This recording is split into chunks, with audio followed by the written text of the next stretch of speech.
en préparant cet épisode, je suis tombé sur une étude d'un économiste qui s'appelle Robert Costanza, qui travaillait justement sur le sujet de cette partie économique et business model de ces entreprises-là, et qui expliquait que le potentiel des services écosystémiques rendus par la Terre, donc en gros ça veut dire tout ce qu'aujourd'hui on ne paye pas, mais qui sont des ressources qu'on peut récupérer grâce à la Terre, parce qu'elles sont...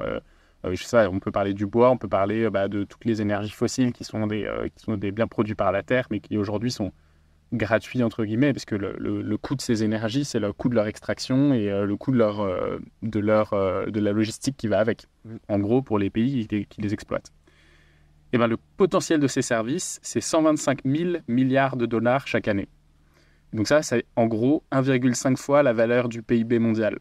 Donc si j'essaye d'être un peu plus clair, en gros, ça veut dire que à chaque fois qu'on produit 1 euro de PIB, que cet indicateur soit valable ou pas, on a besoin d'1,5 euro de nature.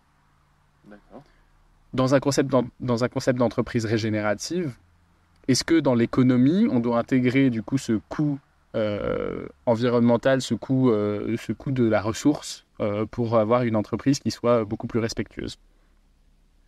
C'est effectivement une question clé. Ouais, je sais. Et je vais essayer, je vais essayer de répondre avec ce que j'ai. C'est que déjà, dans le concept, entre guillemets, de régénération, d'entreprise régénérative, comme tu es, entre guillemets, sur une sorte d'ère juste réduction de l'impact, que tu vas plus loin que ça, que tu dois prendre en compte vraiment toutes les limites planétaires, ça voudrait dire qu'effectivement, ce que tu prends sur Terre, ou la manière dont, je sais pas, tu utilises le soleil, en fait, tout ce que la nature te donne, est censé être valorisé, comme l'entreprise.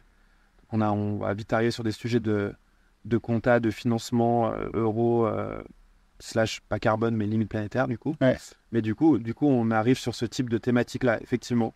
Ça voudrait dire qu'on doit donner, au même titre qu'on donne, je sais pas, une valeur à un actif ou à une immobilisation, une valeur à ce qu'on va puiser.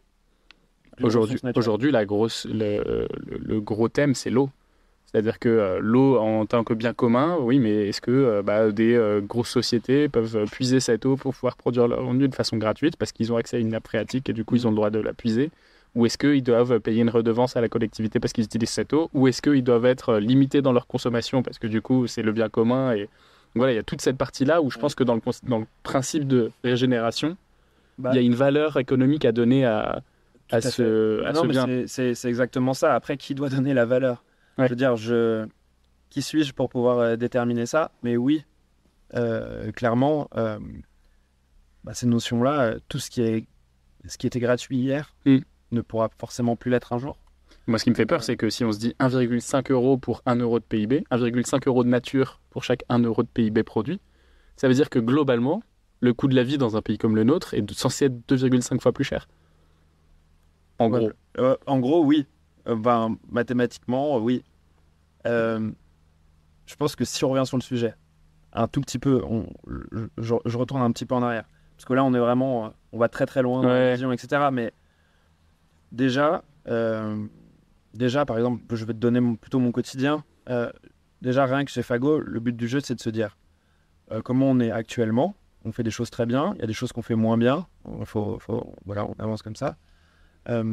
Déjà, on est en train de se dire, au vu des différentes perspectives que l'on va connaître, comment ça peut déjà pouvoir impacter notre business model demain et comment on peut préparer ça. Déjà, ça peut être la première chose. Voilà.